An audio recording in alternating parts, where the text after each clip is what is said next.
ये देखते ही राहुल की चीख निकल गई। मम्मी, भूत भूत। तो तुम कौन सा जिंदा हो? नीचे देख। जैसे ही राहुल नीचे देखता है उसके होश उड़ जाते हैं। उसके पैर नहीं है। वो कुछ समझ पाता इससे पहले उसका नंबर आ जाता है। एक सभ्य दिखने वाला आदमी उसे प्यार से कहता है, देखिए, आप मर चुके हैं। क्या? जी, और आप नरक लोक में हैं। है? नर्क में? घबराइए नहीं, आपके साथ कुछ नहीं होगा क्योंकि आप स्पेशल केस हैं। आपको बस हमारा एक छोटा सा काम करना होगा। क्या?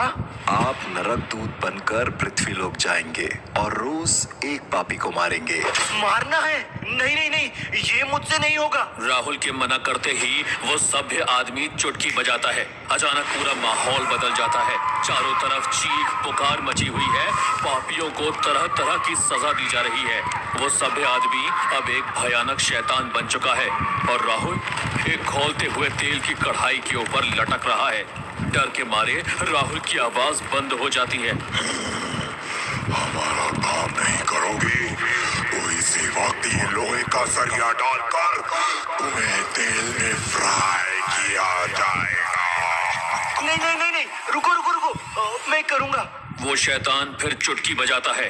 अगले ही पल राहुल पृथ्वी लोक पर पहुंच जाता है। अपनी दुनिया में वापस आकर राहुल अच्छा महसूस करता है, लेकिन अब वो एक नरक दूत बन चुका है। तभी उसे एक क्रॉस लगा इंसान दिखाई देता है जो एक गरीब को खाना खिला रहा है। ये देखकर राहुल सोच में पड़ जाता है। ये तो कोई भला इंसान लगता है, मैं इसे नहीं मारूंगा।